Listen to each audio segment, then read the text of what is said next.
All right, time to see and review Civil War, as in Captain America Civil War. Yeah, this is the first time I'm actually re-reviewing a movie that I haven't seen in literally years by now.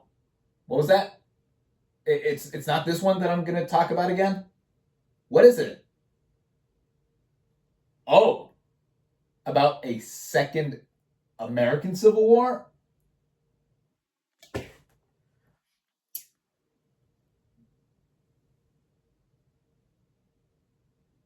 What is up, everybody? Random Man here, bringing you my review for Civil War in one take. Now, the plot of this dystopian film basically follows a team of journalists who travel across the United States during a rapidly escalating Second American Civil War, which has engulfed the entire nation. Going into this movie, I was really looking forward to seeing it, mainly for its writer/director at the helm, Alex Garland. He made his directorial debut with Ex Machina.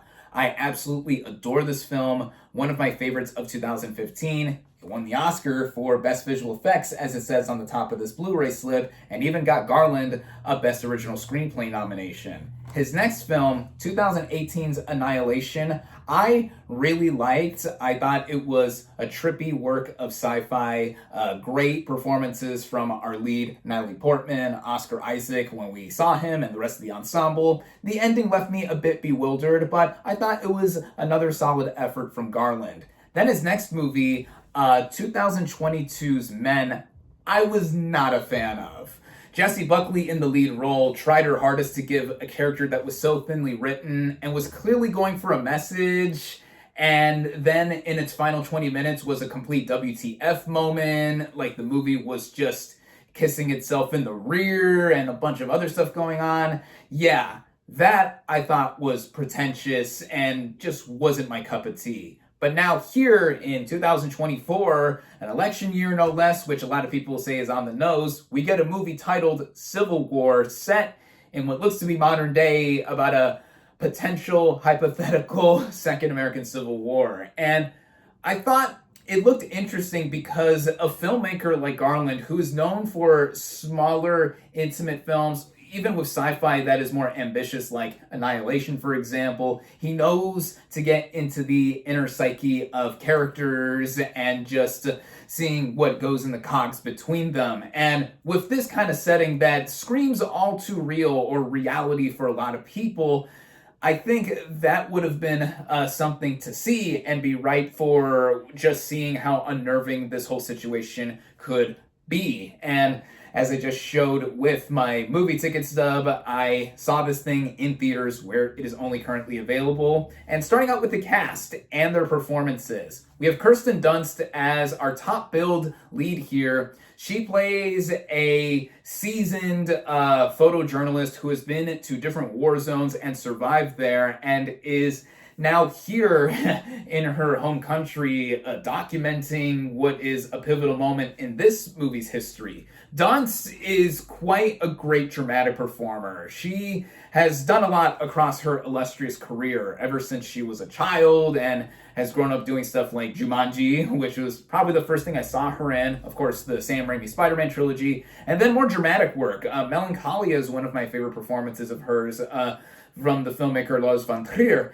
And here, also coming off of her recent Oscar nomination for The Power of the Dog a couple of years ago, I think she further adds to her cachet as being someone who is showing a lot of struggle inside, even though on the outside she is not necessarily showing that because she is hardened. She has gone through so many different war zones, and then now this one on her literal home turf seems no different at first, but there's a lot more to what is going on here. And same goes with the other characters that she is mainly on the journey with. Wagner Moura plays another journalist who is intent on getting an interview with the president. And Moura, most international audiences will know as playing Pablo Escobar on the television series Narcos. And Here, he's a lot more determined, or as determined, I should say, as his character Escobar.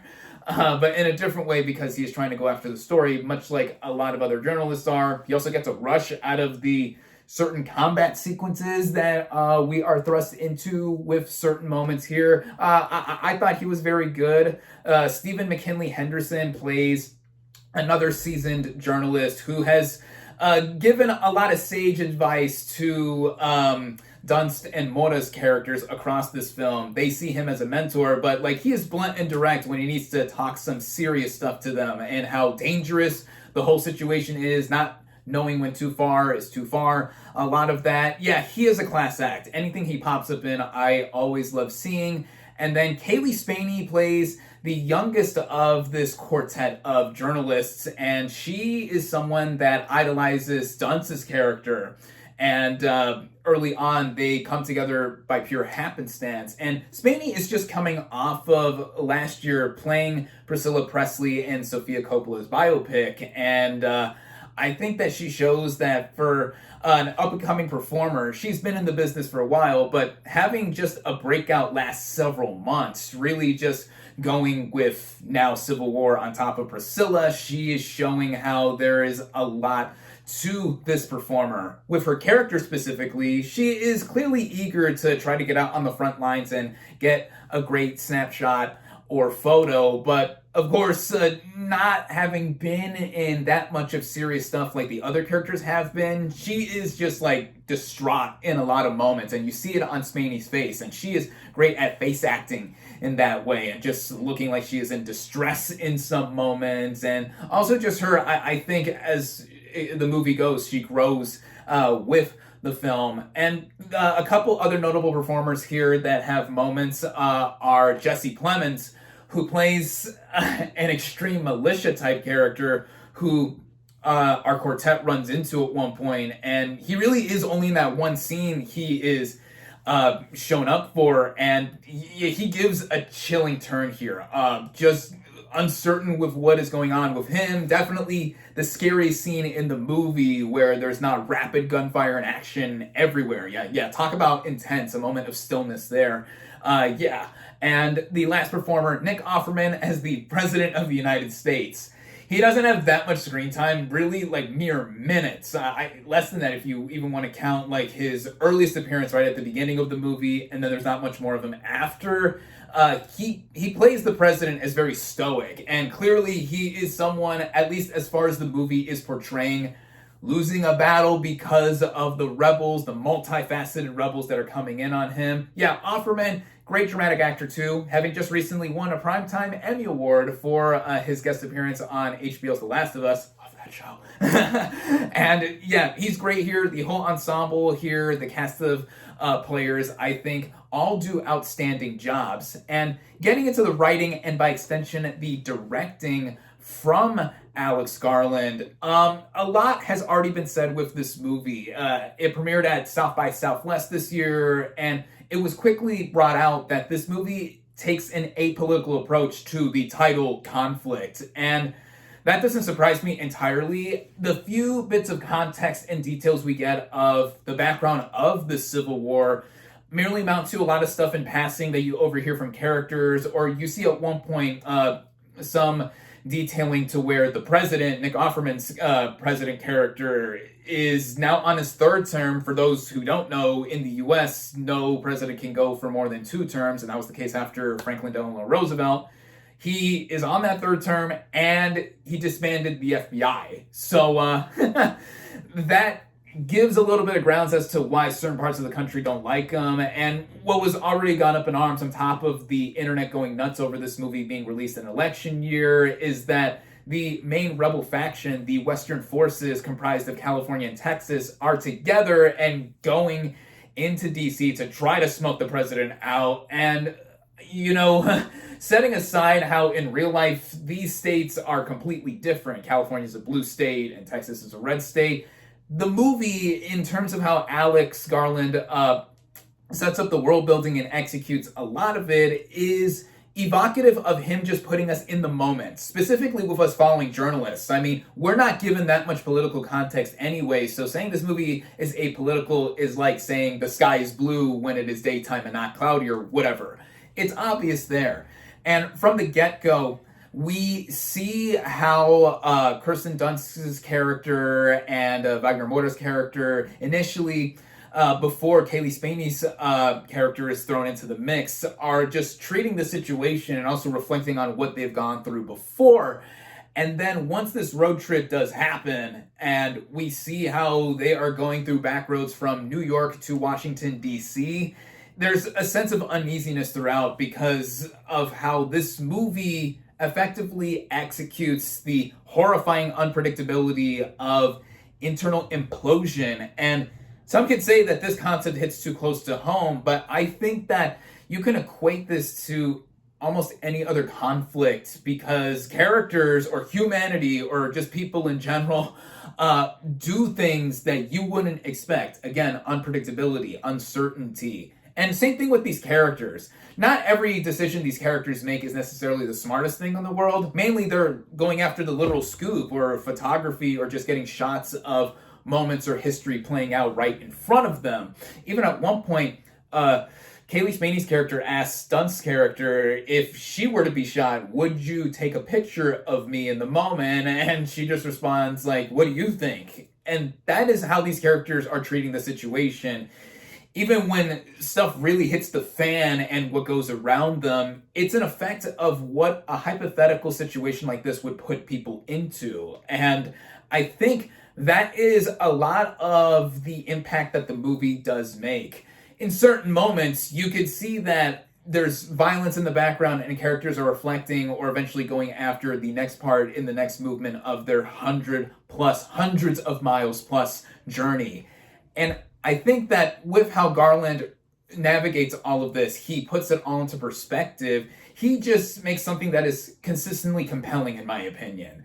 And how it is treated in terms of every visual element and all the other stuff that goes into the technical merits of the movie. This is quite a striking movie in more ways than one. The cinematography here was done by Rob Hardy, a frequent collaborator of Alex Garland's, and this is a stunning movie in a lot of moments. When the action does come into play and how it is directed, how it is staged, the sound and the editing, I mean, gunfire is really effective. It is very pulse-pounding, and the main action sequence we get, the bulk of the action, I should say, are in the final 20 minutes or so once we do get to Washington, D.C. And just that framing, that all-around choreography, and just seeing how the characters are moving in and out or around with the militant characters going in and attacking, that is one of the most memorable action sequences I've seen in the last year or so. And it's helped out by the music, too. The original score is done by Jeff Barrow and Ben Salisbury, who are also frequent collaborators of Alex Garland. And I think the subtlety that is brought in and out makes some of the unintentional beauty of the movie pop out. There's one moment at nighttime where the characters are driving in slow motion and there's a fire in a forest around them, and you see like the particles of the flames come in and out, and I think that was one of the best shots of the entire film.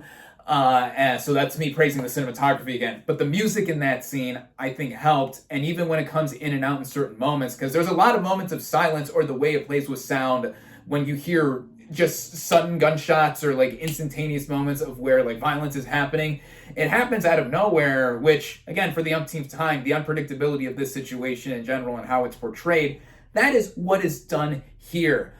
There's also known songs that are put in the movie or songs that were previously produced that are not in the score used here. I could have done without some of those needle drops because some of them I felt were on the nose to the moment that the movie is trying to capture the essence of, or just even just throwing in more styling of the movie when the film already has style, because it already presents us with such a desensitized perspective with these characters, mainly with, of course, Dunst and Mona's characters. Spaney's character at first is all, innocent, but then the loss of innocence with a war film like this gives the message across right away as she progresses in the movie and her growth.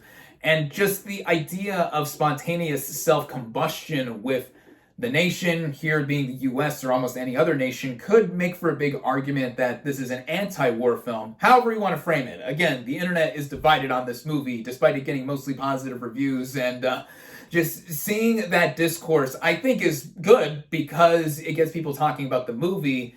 But in seeing the movie for what it is, those that I've seen give unfavorable reviews to this movie for have said that it's not well researched, it's not grounded in reality, although it is portrayed as realistic as you could get. Ugh, freaking car. This is what I get for doing my review in one take. But anyway, for as grounded as the movie already is, the realism is how it's trying to portray the effect the whole scenario has on these characters. I mean, how can one even say this is not well researched or just not rooted in reality when this kind of situation hasn't even happened yet? We've only had one American Civil War as of late. I mean, knock on wood. I can't knock on any wood because I don't see any wood near me. But anyway, that's the thing. This is a work of fiction, but it's an allegory for many things. And the commentary that it does present, while not directly political, it shows what people are doing and what they're capable of doing, and just an effect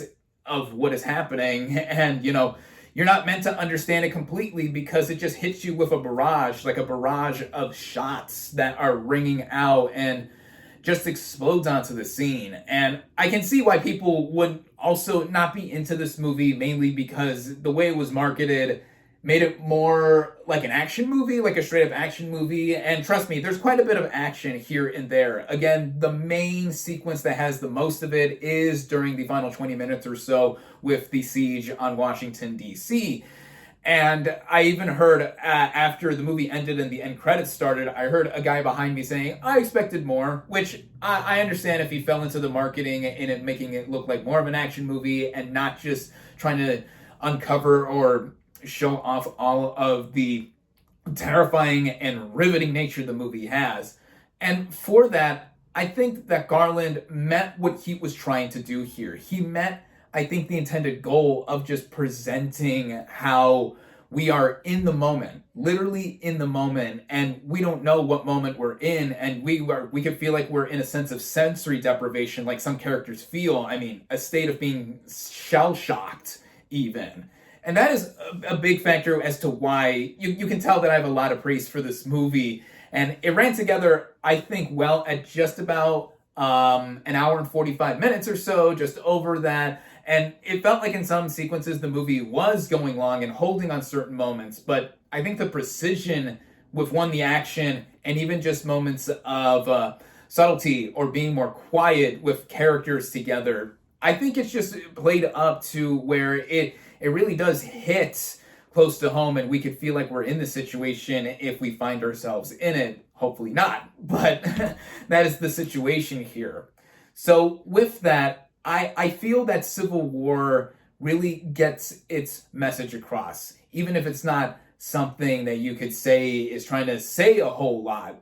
Of course, with a movie titled Civil War, you could say it's saying a whole lot because it's portraying how the U.S. itself is cannibalizing each other, hurting each other, trying to kill each other, whatever, and that we are living in divided times in real life too. What within the past decade, I've been cognizantly aware of what's happening. But as a work of film, just watching it as entertainment too, this movie delivers that in spades across it. And I will go as far as to say that this is now 4 movies in for writer-director Alex Garland as a director. This is my favorite film he has directed since Ex Machina. As the concepts put together, this having a small concept and effectively executing it in spades, that's what made me just absolutely adore it. Civil War, I think, is the next closest thing to where we have that kind of reflection. And you can add it to being a war film, not about a real conflict, but one that could potentially happen at any moment, just being there. And I love this movie for that. Thinking about it more, I think that it is something that is only going to grow with time, and more people, even if they're iffy on it at first, can see themselves taking to this movie for just how there are images you're not going to forget, and just being in this kind of state of just witnessing all of what the movie has to offer. And yeah, so far, I mean, this is, I think, movie number 8, movie number 8 for 2024 in terms of official releases that I have seen and reviewed. But I think this, next to Dune Part 2, is my favorite of the year so far. I'll put Dune Part 2 a little higher because the whole cinematic experience there was sublime. But this is right there with it. And I think anyone who has any interest in this movie should go out and see this for sure. This is a film that I highly recommend. One of my favorite films of the year thus far. And final verdict. Going into my final verdict here. I'm going to go big here. I'm going to go and say 4.5 out of 5 stars. That car again. I live on a main road. That is what I get. But yeah, there you have it. My thoughts, my review on Civil War. And thank you all, as always, for watching. Be sure to like this video, comment on what you thought of Civil War, social media links in the description, subscribe to my channel for more, and I'll catch you on the next movie review.